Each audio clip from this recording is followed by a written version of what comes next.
Welcome back, Rebels. Adam Brazier. David Speed. How are you, mate? Good. I had an interesting message come through to me this week. Someone messaged me about a photo shoot, and instead of offering to pay me, they offered me an exposure. Ah, the old classic. Yeah, and it was one of the ones where they actually didn't have a very large following or much exposure that it seemed to offer. So I was kind of like, well, is there actually any value in this for me? Exposure, I think, is a good thing if you're in control of it. And I've been thinking a lot recently, especially since this message came through, about the fact that the people who generally offer you exposure are the people who can't give you exposure. Because I generally feel like if they're a company or a person or someone influential enough that they could give you exposure, they're probably earning enough money that they could just afford to pay you. We did a job this week that went out on the Premier League channel, and they've got, I think, 36 million followers or something like that. Yeah. They aired the video and obviously didn't mention us, which would have been great if they had done. We would have got like literally thousands of followers. When someone with 36 million plugs your name, you're just going to get a huge influx of people from that. But they didn't do that, but they could afford to pay us. So that's absolutely fine. Yeah. And I think exposure is one of those words that, like the word influencer, has got a dirty tinge to it.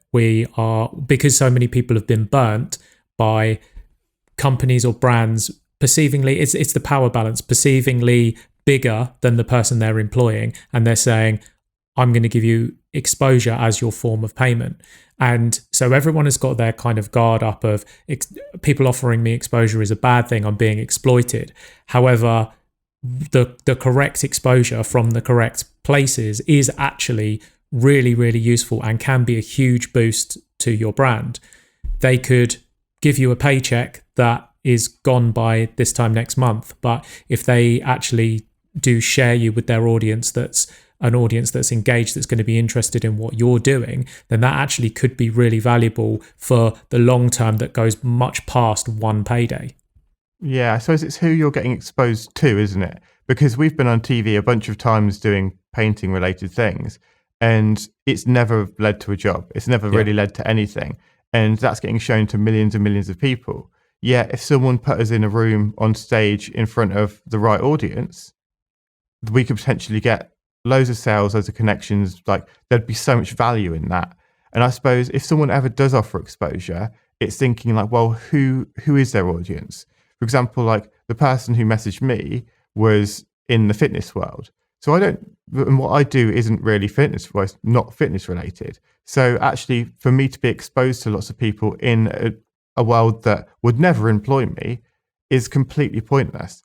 Yeah, people get blinded by the numbers, don't they? So for us, I remember doing primetime TV. God, should I admit this on the podcast? I've been on the Alan Titchmarsh show, and I remember doing that, and that was over 10 years ago.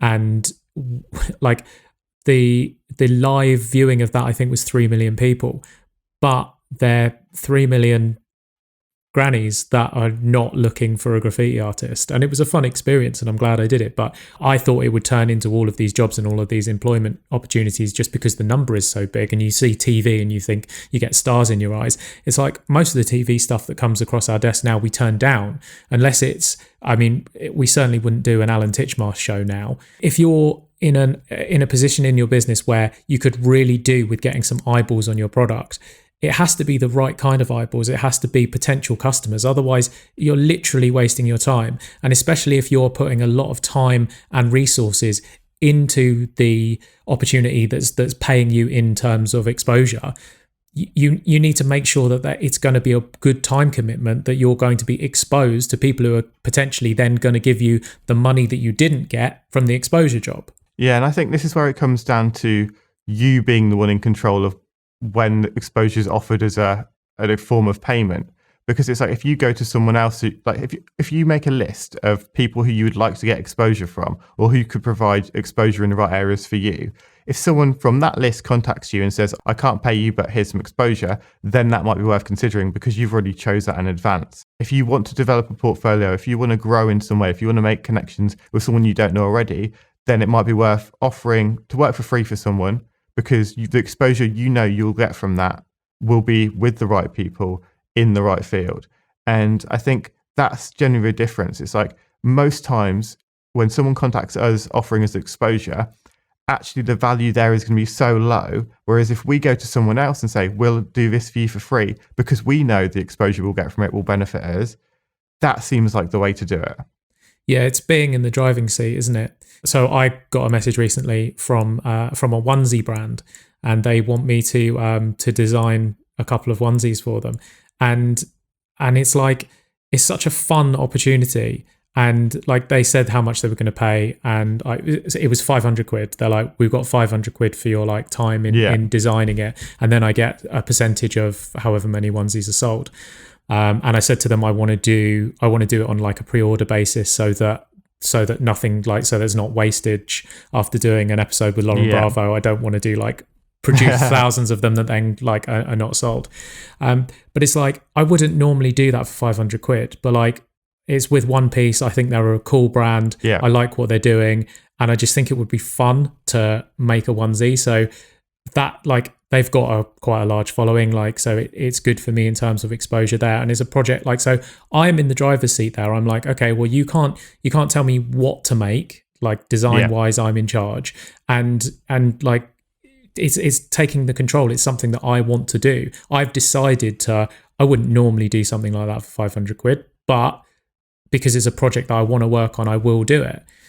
But I think the vast majority of stuff that comes to us that says, oh, we want to pay you in exposure or like a very nominal fee, for most of those we'll weigh it up and we'll go, and if it's not a brand that particularly interests us or that we're passionate about, then it's just a no straight away. And I think just don't get blinded by the seeming status of the person that's approaching you. And also remembering that jobs will come in the future as well. This isn't going to be the last job you're ever going to do. That's such a good point. Actually thinking about like, well, will doing this thing for this person now hurt my chances in the future to do something? So it's like weighing up those different things of, should I do this now, take the money, and then that might affect something in the future, or am I going to play the long game? Is this going to be my career for the next 30, 40, 50 years? Like, should I not just quickly take something now in the fact that further down the line, it's going to make me a stronger brand going forward? So I think you made a really good point there, and I think it's about knowing the brands that align with you, and I do think it is a good idea to write a list of those type of companies, so that and there's nothing to stop you like going out and approaching these brands with the opposite proposition of like, no, I don't want any money, you can pay me in exposure if it's a brand that aligns with you. And speaking of brands that align, one brand that definitely aligns with us is our friends at Adobe. So this week's episode is another partnership brought to you with Adobe, and we're going to be doing, as we did last week, there's going to be another challenge. So please do stick around till the end of the episode to hear how you can get involved in that. At the end of every episode during this Adobe series, you've got the chance to win one of 5 Adobe Creative Cloud subscriptions and a mentoring session with us. Yeah, we're super excited about that. Firstly, Creative Cloud is really bloody useful. And secondly, like mentoring, we love to do it. And I think it's one of the most valuable things that we do, because obviously advice on the podcast is very general. But when we speak to people one-on-one about their business and do an actual kind of deep dive into the things that are worrying them, then we can get really specific and offer like tailored advice that's exactly for them. And we love doing that.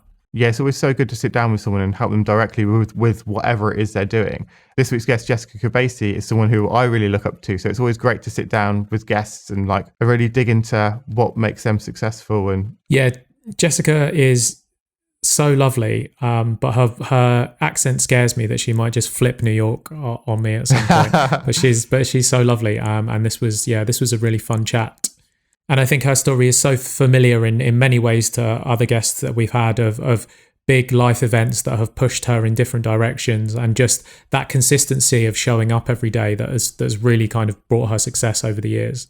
Yeah, we're actually talking before we started recording this about how Jessica is just someone who has just done it so consistently over such a long period of time. And you know that she's always going to be there. You know that like she's always going to turn up with new videos and keep creating content, whereas other people will start and then after a certain amount of time drop off. But I feel like a lot of her success is down to the fact that she has just kept showing up for years and years and years, keep putting out content, keep coming up with new little ideas and just new little twists on videos that make things a bit more interesting. Yeah, it reminds me of something that Emma Gannon said that's always stuck with me, where she was like, I don't think I'm the best writer in the world. I just kept going when everyone else gave up. And it's our old mantra. For long-time listeners of the show, you'll know that we say a lot, consistency plus patience equals success. And I truly believe that. And Jessica is an absolute testament to that. So without further ado, let's get into this week's episode. Jessica Kobeissi is a professional photographer and a YouTube content creator. Jessica's photography is self-taught and her YouTube channel is filled with tutorials where she shares what she's learned. Jessica shoots fashion photography, but also loves shooting weddings too, which I love. As a little side note, I love that she carries on doing weddings because it's something that she enjoys. Because I know in the photography community, a lot of times weddings is like, oh, I do weddings to earn money, but it's not my passion. Yeah, and it is so important to just find that thing that you love and do it because you generally like doing it rather than the fact that someone else has told you to do it. And I feel like most people who say that they don't like it, they're just doing it for the money. Exactly. Yeah, so that's super cool. She's developed a distinctive style and grown a huge audience over multiple channels by consistently creating. In this episode, we talk about reputation, consistency, and how to make good content.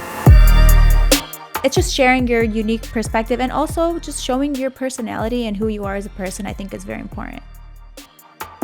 Hi, Jessica. Hi, how are you guys? Good, how are you? I am, just feeling refreshed. Woke up this morning early and I was working on my Animal Crossing town all last night. I'm very proud of it, even though I finished like one little section. I mean, thank God for Animal Crossing in this time of pandemic, because I think it's helping a lot of people get through. Honestly, it is. They must have just been like, it came at the exact right time for them. Nintendo must be the only happy people right now. Their stocks are going up. Everybody else is like, we're all like struggling to pay bills and stuff. I don't even have milk at my house anymore. And I'm like scared to go to the grocery store. But you've got plenty of milk for your villagers. My villagers are very, well taken care of. They're all princesses, to be honest with you. Like, they're living the life in their game. So I purposely haven't bought Animal Crossing because I just know how much it sucks people in. It's like one of those games. I've never played it, but I've kind of almost never played it on purpose because I don't want to get sucked in and just have to be there every day. See, I feel like it's good because you can only spend a certain amount of time in a day really on it. Well, at the level I am at the moment anyway, it's like I can go on it, get all the berries, chop all the wood, collect all the rocks, and then I'm like, well, I've kind of not much else to do now, so I'll see you tomorrow. You ran out of stuff to do. I find stuff to do. I go talk to my villagers. They're all annoyed of me because I guess I talk to them too much. I'm like, sorry, I want to be friends with you in this time. So yeah, it's been interesting. In terms of your career, it makes me think of this is not the first game that you've kind of played that has been like a sort of all-inclusive towny type place. Take us back to the days of Neopets. Oh gosh, Neopets. Well, and for anyone listening, this sounds like we're just chatting about computer games, but it is really relevant because when I look at your career, the reason a lot of stuff has happened to you is because of those skills that you learned when you were a young teenager playing on these games. Yeah, definitely. Neopets. Well, for those who don't know, it's basically a website where, how do you even describe it? It's like a game website where you choose a pet and then you feed it. But the thing is, it's a little bit more complex than that. There are different layers to Neopets. There are guilds. There are which essentially are they're online communities, right? Yeah, they're like mini message boards and exclusive clubs. And I think they have the stock market. I mean, there's a lab in there, and there's the gaming community on Neopets. So there's different communities on there. My interest was definitely the guilds because they have really cool designs, and I didn't know how to do any of that. I was 13, 14 years old and had no idea how anyone made any of these amazing designs. And I'm the type of person that if I want to know how to do something, I will I kind of obsess over it, kind of going back to Animal Crossing. Like, I've been seeing everybody with these amazing 5-star islands. My island was looking ratchet. I mean, I really saw that and was inspired by it. And I wanted to see what I could come up with. So I spent hours and hours and hours online back in 2000, like, I don't even know when it was, 2002, 2003, looking up coding, JavaScript, HTML. And how were you learning those skills? Because, like, I guess YouTube wasn't as developed as it is now. It didn't exist back then, did it? Mm-mm. No, I'm not sure if it existed. I think it might have. It was like 2005 or something, wasn't it? Yeah, something like that. Yeah, so definitely the landscape of the internet was totally different back then. You can imagine that things like YouTube, Instagram just didn't exist. Twitter didn't exist. So we relied on different things. Like message boards were a really big thing. Having your own website was a really big thing.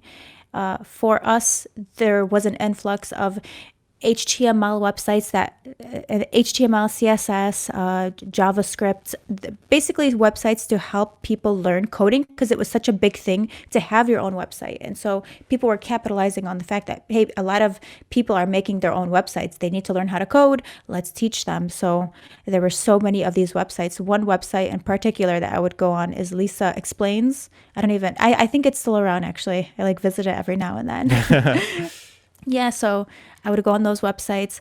I would ask a lot of people. It was just all research back then. I was on GeoCities, Angel Fire, oh my gosh, Photo Bucket. I was uploading on all those websites and making a little I don't know. It was basically a community of people who had the same interests. And so if I ever wanted to learn anything, all of my friends on Neopets were also designing and doing their own websites. So I would just ask them and we would help each other.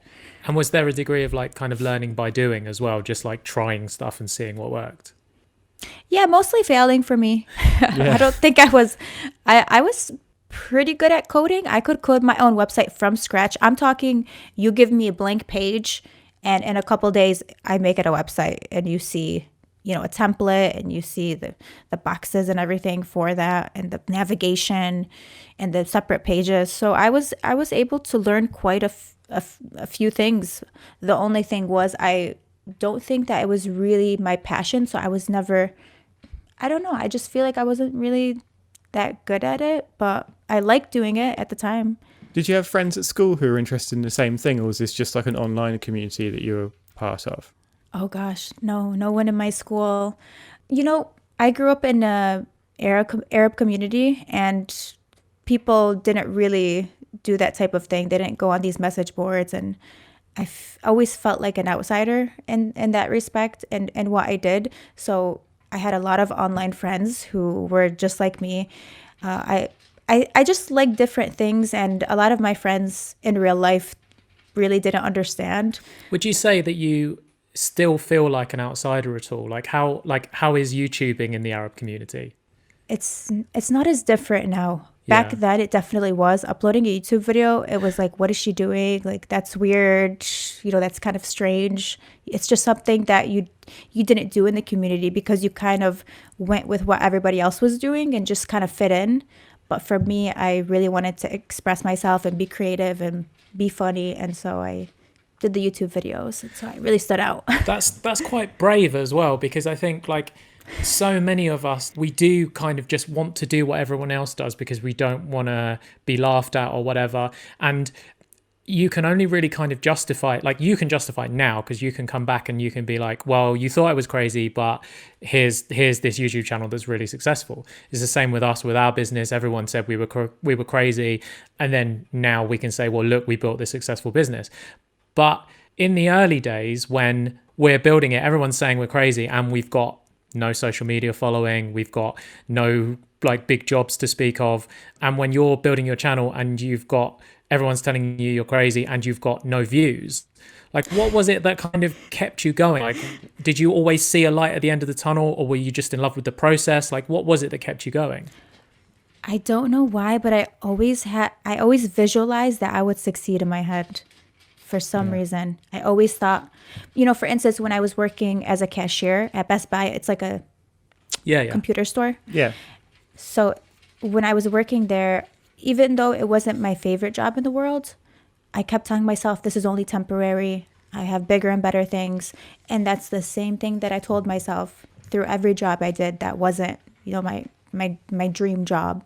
And I think really having that mindset prepared me. Did you have a vision of what that future would look like, or did you just knew it would be something different to what you're experiencing now? I just visualize myself like traveling a lot and, this is before I really got into photography, but I just imagined myself doing bigger and better things and, earning that respect from, my community and from the people around me that never thought that I would have gotten this far. Because a lot of people doubted my graphic design major in college, because a lot of people asked me, like, what are you going to do with that? And I kind of, I don't know, at first it didn't offend me, but then I started to think, like, why does everyone doubt the fact that this is like possible? So what was it that made you pick to go into graphic design? The fact that I didn't know what else to go into. Yeah. It was my last week in high school, and everyone kind of knew what they were doing. And for me, I had no idea. I didn't feel like I was really great at anything. I didn't know what I wanted to do for the rest of my life in the last week of high school. Yeah. I mean, it's a lot of pressure. So one of my art teachers actually came up to me and she's like, do you know what you're going to be doing? Like, do you know where you're going into, what college you're going to? I was like, honestly, I have no idea. And she kind of knew that I liked the graphic design stuff. I kind of told her a little bit about it, and she knew I was like really big on art. And so she's like, well, why don't you pursue your graphic design stuff? And honestly, that's the first time I ever even thought about it. And I'm like, oh my God, I didn't even think about graphic design as something long term, because again, in art, I don't want to blame, my culture or the community, but it's something that you grow up with, just knowing this is something that people do and this is something that people don't really do. So it wasn't really like ever an option. I never really thought about it twice until my teacher brought it up, my art teacher brought it up. And so I thought, like, maybe this is something that I can do. I've been graphic designing on Neopets and a website for so long. Like, maybe this is something that I can do. So that's kind of how it came about. Was there any expectations on you to go and get kind of quote unquote a proper job? Honestly, no. My parents were very supportive of me. They never even questioned why I was going into that. And I'm very, very grateful and thankful that they supported me so much. They did it. They honestly were like, okay, if that's what you want to do, go ahead. You want to do art, go ahead. It didn't really matter to them. They supported me. So you graduated, you got your graphic design qualification, you became a graphic designer, right? At what point did you start experimenting with photography? I think it was like the end of my junior year in college, where a lot of people in my city were getting married and everyone was posting wedding pictures. And so I kept seeing all of these like professional wedding pictures popping up. And again, my curiosity was just like, oh, that's kind of cool. Like, I want to kind of learn how to do this. Like, photography sounds really cool. But the thing is, I really just like retouching and editing. So I wanted to do mostly that. But I knew if I wanted to go down that road, like, I'm the type of person, I don't know about you guys, but as an artist, I like to just own the entire piece of work. I don't know about you guys. No, it's so interesting. And I think because there's so many different ways you can go with it. But I mean, for me, it's really funny speaking to you. So for me, when I paint, one of my goals with my painting is to get it as close as the photograph as possible. But then if I don't know how much it's been retouched, like what reality am I chasing? Because when you get photos that are retouched to the point where they are transformed into like an oil painting, essentially, like when they they look like something absolutely glorious, there's a whole art to that. And then with me as a painter, it's like such a weird dichotomy of when I find an image and I'm like, oh, I'd really like to paint this, and I try and get it as close to that representation as possible, but then I don't know how close that is. So it's not like I'm trying to replicate life. And so it's a whole weird thing for me. It's like challenging yourself, isn't it? It's like, I suppose there's something you want to personally achieve. It's like almost doesn't really matter what other people think. It's like, for me, I want to know that I can get this as close to this as possible, because I suppose that's mastery of the craft then, isn't it? It's like, it's the technical ability rather than just doing it because it's creative. It's like, I want to achieve this because I want to get better at it. And every time you do get that little bit better, like, you've won in a way. Exactly.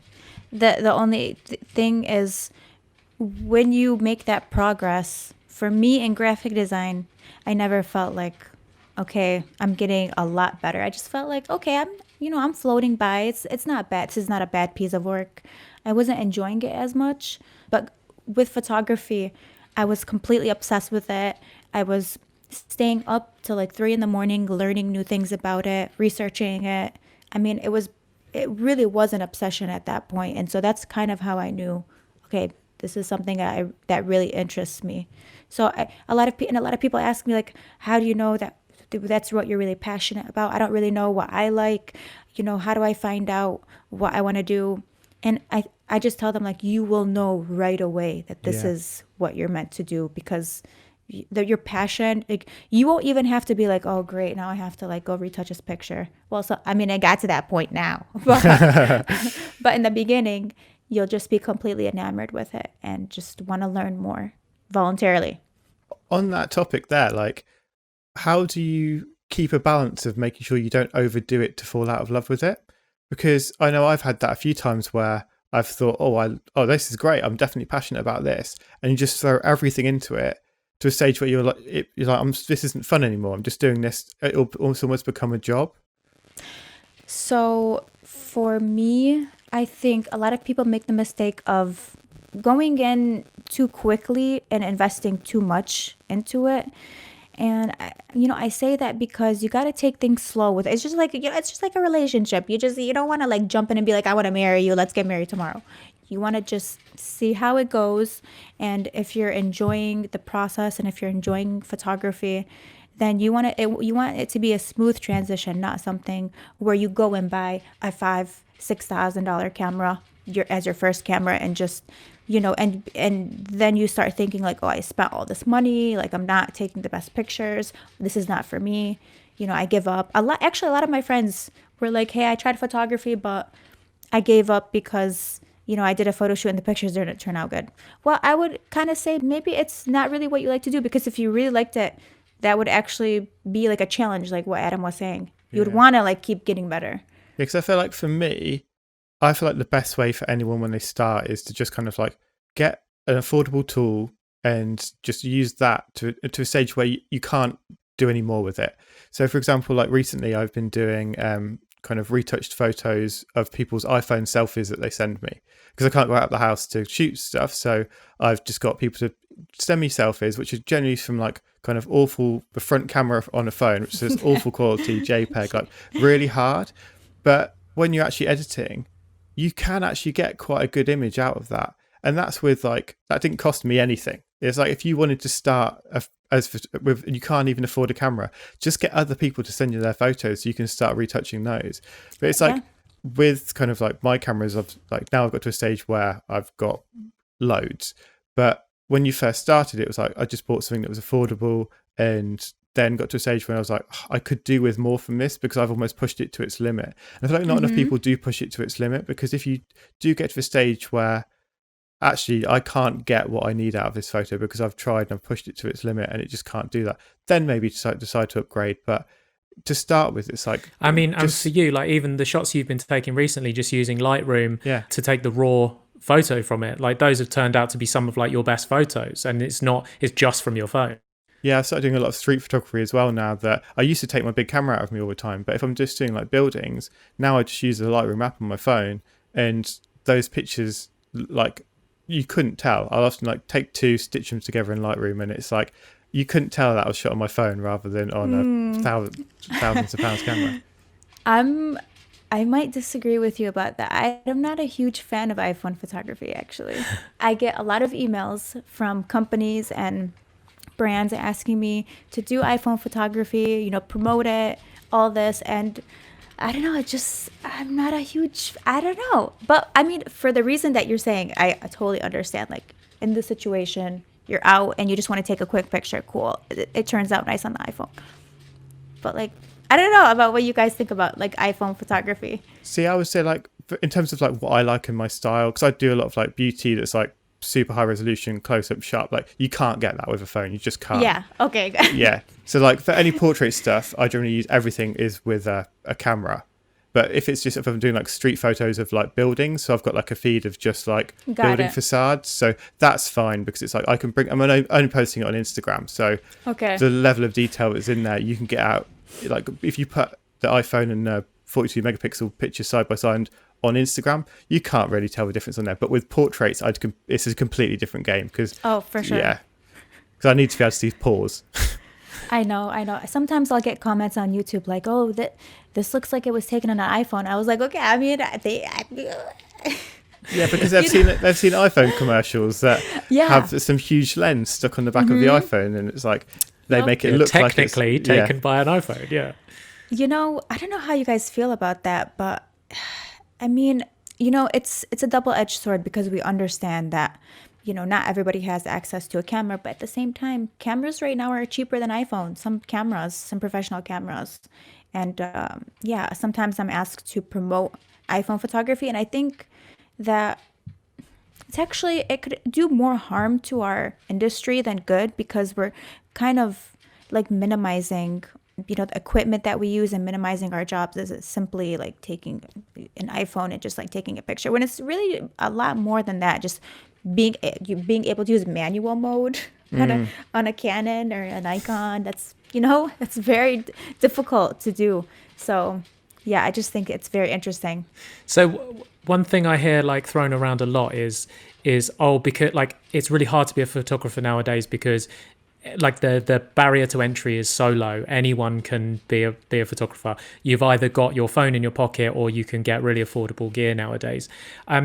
Do you think like then that's where retouching comes in? Because like you can't just easily retouch your pictures. It's like there's definitely a process to that. And so do you think it's important nowadays to develop your own style with that through the retouching? Retouching is something that I'm constantly talking about, and I encourage people to look more into because I feel like now, as we're we're in this culture where you take a picture on, it could be your camera, it could be your phone, you add a filter to it and you send it off, which, look, I do that with some of my pictures, but what I'm talking more about is having a unique style that is unique to you.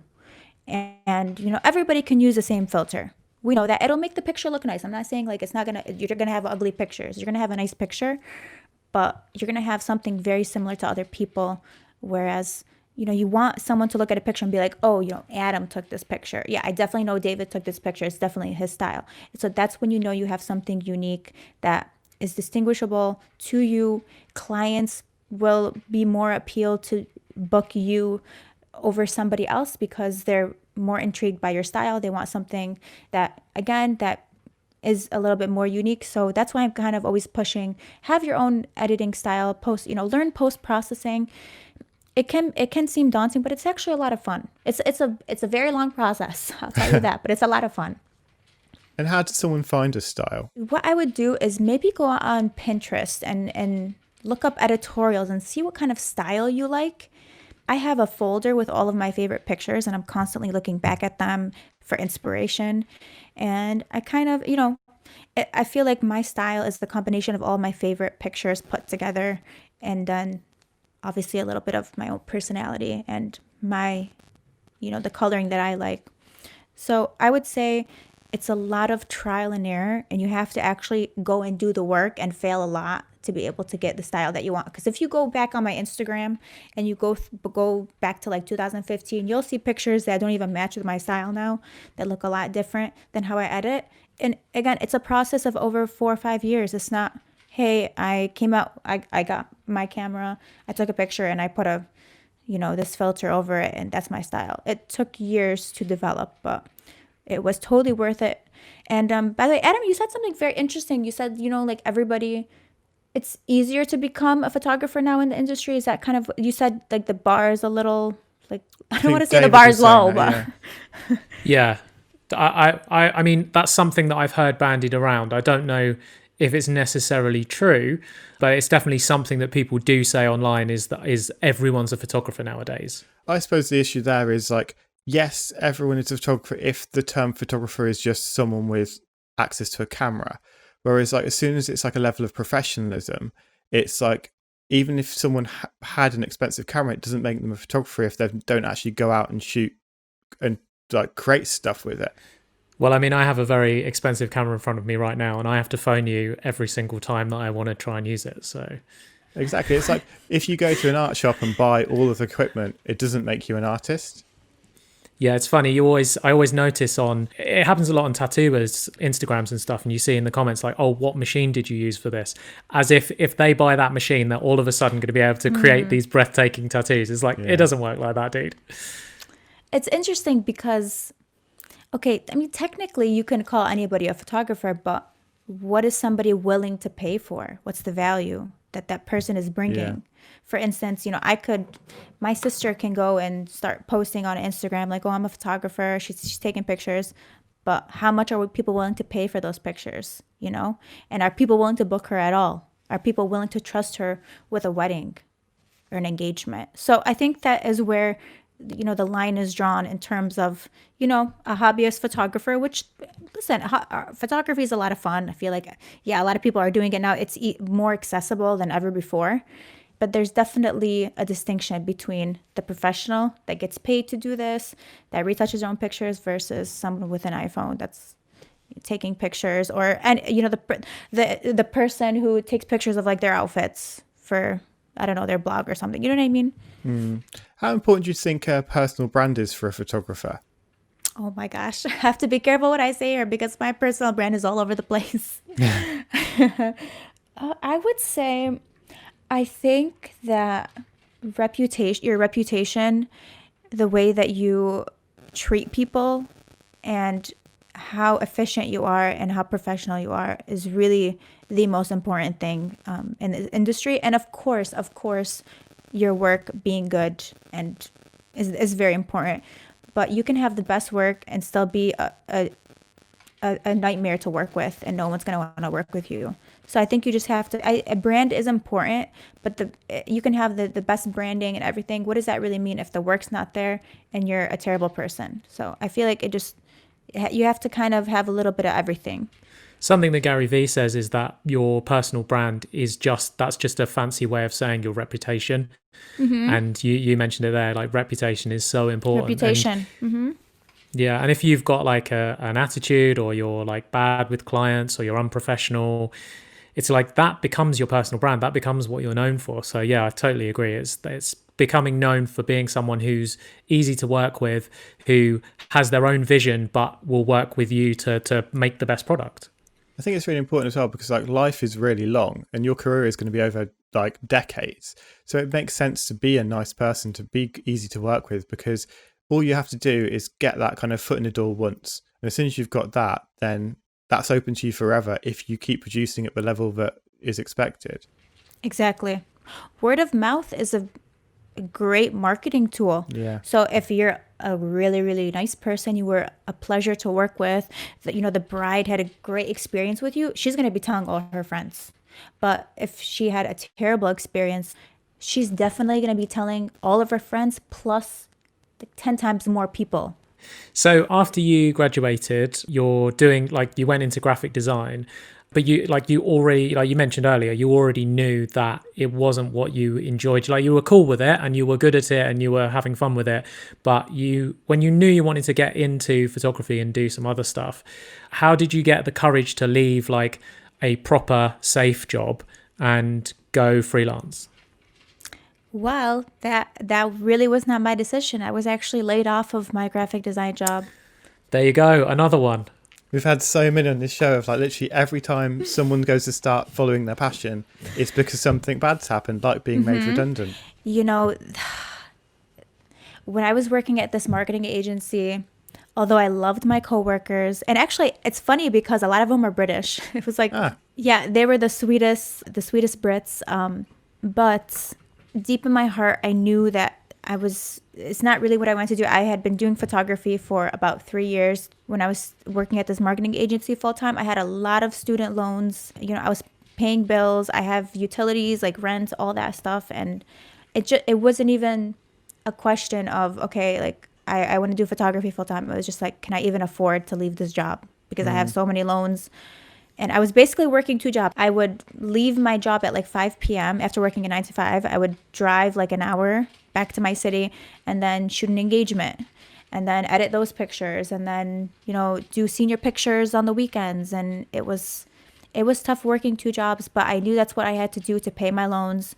And actually, it's so weird because every single day, like the last couple months I was working there, I was calling my friend and being like, honestly, I think I'm just going to leave this job. Like, I want to do photography, but I was so terrified. Like, I couldn't get myself to do it because I'm like, it's not stable. It's YouTube. Like, I don't know if I'm going to get a lot of engagements or weddings. And I had just started YouTube like 2 years before, but it wasn't really popping off. But I was calling my friend and I was like literally every day I was texting her like, okay, today I'm going to think about like leaving, like maybe I'll quit, maybe I'll finally do it. And I never had the courage, you guys. Okay. So one day.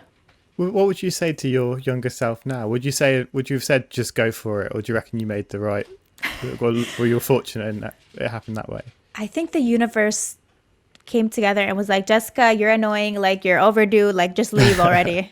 And it's so weird because the day that I was laid off, I swear to God, you guys, I was on the phone with my friend and I'm like, maybe if I do photography, I can like pay my bills and I'll have enough for this payment. And like, I don't know, I'm just not like really happy here anymore. I was literally on the phone with her. And then like a couple hours later, I was about to take my lunch break. And then my boss is like, hey, Jessica, like, can I talk to you for a second? Like I said, I'm about to go get lunch, everything. And he pulls me into the conference room and he's like, he basically was like, it's nothing personal towards you. We just don't have your position in our business anymore. We're changing our business model and it doesn't include your position. Because I was like a secondary graphic designer. I was like assistant to the graphic designer. This is like The Office all over again, right?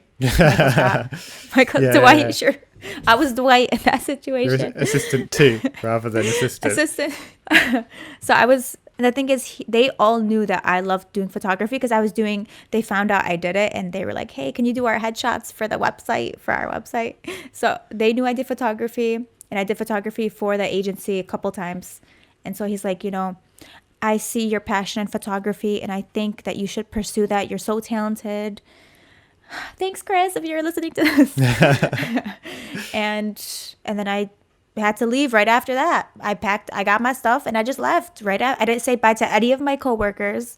I just left and I never got like a formal goodbye, but So what does the next 2 months after that look like then, of like not having a job and realizing, shit, this is got real now? Oh my God. I remember having to call the bank and being like, I don't have money to pay this loan. Like they wanted me to pay like $1,800. I literally just lost my job and I was paying consistently for like a year and a half. And then suddenly when I lost my job, they were telling me they couldn't give me a deferment because I couldn't guarantee that I could get a job in like 2 months. I'm like, isn't that what? If you guys know I'm not going to be able to get a job, you guys still want me to pay? Like, just give me a break for 2 months or like a month, and they would not defer my loans, my student loans. And that I was very, very, very frustrated. It was a hard time, but I knew that all I had was my photography, my engagements, the weddings that I was doing, senior pictures. I was very big into senior pictures, so that's all I had, you guys. So you just went into hustle mode. Oh, yeah. Like booking clients. That bank kept sending me letters and stuff like, Jessica, you're late. I'm like, I'm poor. That's why. So how did you start to find clients at that point? It was really word of mouth. I would, in my community, we're very close knit. Everybody knows each other. So when you do one person's wedding, like people find out, and and tag you. And so it was really like one of my clients' friends heard about me or saw their pictures and liked them and wanted me to do their pictures. So it was just like a chain effect. And when you're in a situation like that where the bank's literally like knocking on your door trying to get money out of you, what makes you think, I'm going to start a YouTube channel? I was doing YouTube before this, but this is going back to the Neopet/website days. I actually had a website where I would write tutorials for graphic design. So I thought, why not do that, but for photography, now that I was doing photography. So I started recording, I was recording my screen editing pictures because I just learned how to retouch pictures with frequency separation. I was so excited. And so I was just doing little tutorials here and there. So it just kind of felt like a natural. It was like, do the same thing that you did when you were 15, but now on YouTube. Because YouTube was like a big thing. It still is, so. When did you realize that you were onto something when it came to the YouTube? When my video started to gain a little bit more traction, I became more let me confident. reframe that question, because you realized you were onto something the day you set up the channel, because you were like, you already knew you were going to make it work. But like, what was it that kind of popped you over the edge? Like, was there a particular moment where you started to get traction, or was it just kind of a gradual like build up, like one follower at a time kind of thing? It was definitely the 3 photographers shoot the same model video that really pushed me into the forefront in terms of for the photography community on YouTube. So explain a little bit about that concept. So it's basically, the concept at the time was 3 photographers. So it was me, my 2 friends. We all photographed the same model in the same location in the same outfit to compare and show our unique styles, and basically showing the photos that we took. Just because I feel like people, when they think of photographers, they don't really understand, like, we all have our unique styles and how we shoot. And what better way to show that and represent that than to visually capture it? So, it was, I never expected it to be what it is today, like just a full-blown series. And, with it being so popular, I mean, it's incredible. And yeah, that was the first video that went viral for me. That was the first video that I think that reached 1 million views, and it was so crazy. Even now I can't even believe it. And how many years into your YouTube journey was that from when you started to take it seriously? So we shot the 4 Photographers series. The first episode, I believe it was December 2016. And so the first episode went up 2017, early 2017. I was on YouTube since 2013. Yeah, so I was uploading consistently for like 3-4 years with really like nothing crazy. I wonder if, I don't know, Adam, if you could weigh in on this, but I wonder if it was it the concept of the challenge that pushed things over the edge, or was it the consistent posting up until this point, or was it both? Like, there's probably no way to know. Do you know what I mean? But I wonder if you just started the channel with the concept, whether it would have popped anyway. I think it's got to be a combination, because I feel like to pop, you need to have a certain level of following beforehand to kind of push it over that edge. Because like nowadays you see like every photographer's basically replicating that exact thing to try and do their own series to try and pop straight away, but they haven't got the years of work behind them. And also I think as well, like if you wouldn't have had the skills and abilities to put together such a good video if you made it 3 years before. Like it wouldn't have been as good. It wouldn't have been as well presented. You wouldn't have been as confident in front of camera. You wouldn't have had the same people involved in it. Like it was that coming together of all of it. I think it's like we talk a lot in the show about like 3 years being like a magic number, and like so many guests that we've had on, things have really started to flip for them about 3 or 4 years. It's a really weird phenomenon. I think a lot of that probably comes down to just like if they kind of say it's 10,000 hours to master something, you're far enough along and you've put enough time and effort into that to have something that is that good. I feel like if you'd have just put that video out 3 years ago, it wouldn't have had that same effect. Would you agree with that, Jessica? Yeah. I'm really glad that's the answer, because because that's what we always advocate is the hard work will always pay off. But I do sort of wonder sometimes with these viral things. But yeah, it's the viral video is just the tip of the iceberg, isn't it? And it's everything else that's done that leads up to that moment. It really is all about, having a good work ethic and being consistent on YouTube. It's not easy, but I really love uploading videos and connecting with people. And I think it's more fun than anything. I mean, being paid to do it is so amazing. And I'm so grateful that I'm able to do that. At its core, I mean, I wasn't really making any money from YouTube when I was first uploading. And it was like purely fun and teaching people and helping people, because when I started, there weren't a lot of good resources. So, and do you think there's still room now for people to start? If someone started tomorrow, could you still grow? Oh, for sure. 100%. The thing is, you could easily say the market is saturated. Even in the beauty community, you could say the market is totally oversaturated, but there are still new people every day that are becoming, like even think about like people on TikTok who are like blowing up, even though it's so overly saturated and there so many people are doing so many of the same things. I think it's just people's personalities that make it unique, and the different types of content that people put out. I mean, we're so different. All of us are different photographers, I'm sure, and we all see photography through a different lens, if you will. So it's just sharing your unique perspective and also just showing your personality and who you are as a person, I think is very important. People appreciate it. As long as your photos aren't oversaturated. Whoa, okay. David coming in with the jokes. Yes. You inspired me with your lens pun. So given that you've been on YouTube for like a decent amount of time now, is there a science to having a video blow up, or is it unpredictable? I couldn't even tell you. I don't even know. It's, and I tell everybody this, there's some videos that I think are going to do really well and that they end up flopping. And then the videos that I'm like, oh, okay, let's put it out there. So I'm sitting down telling a story, like 5 million views, So you really, for me at least, for me and my channel and my experience, I just don't know. And I never,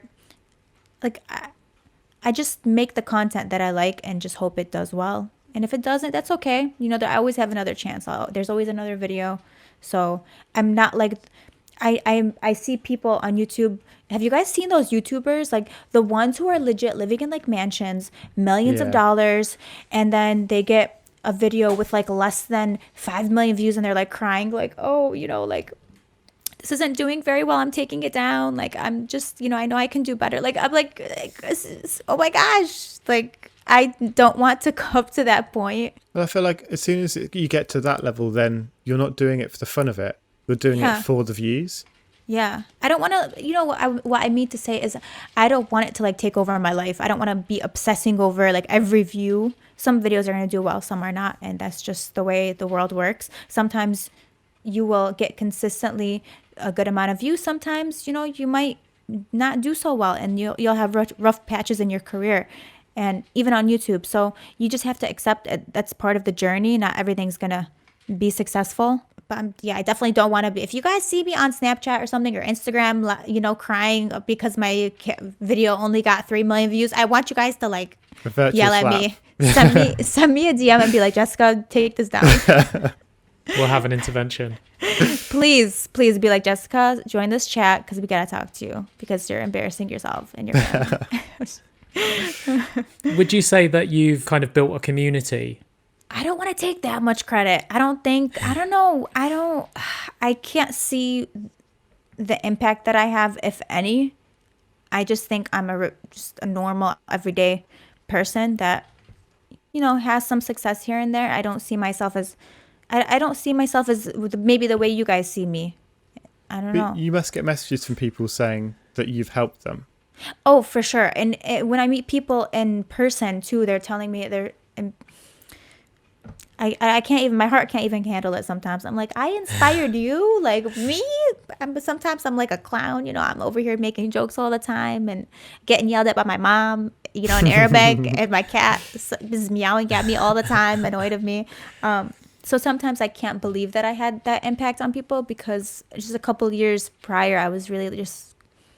Look, I think that's why you're so successful is because you understand where you've come from and you're humble and yeah. Yeah, it's the fact you're yourself. You're not trying to be anyone else. And I think a lot of what you've talked about in this, that message of just being yourself, is the reason why you've got to where you are. It's like you don't have to pretend to be someone else. Yeah, and I definitely, I'm not gonna let something like YouTube ever change me. I always remember my roots and where I came from, and I appreciate every single person. Like when people come up to me and they like hug me and they tell me like, you inspired me, like you're the reason I started photography, I just hug them and I'm like, I love you.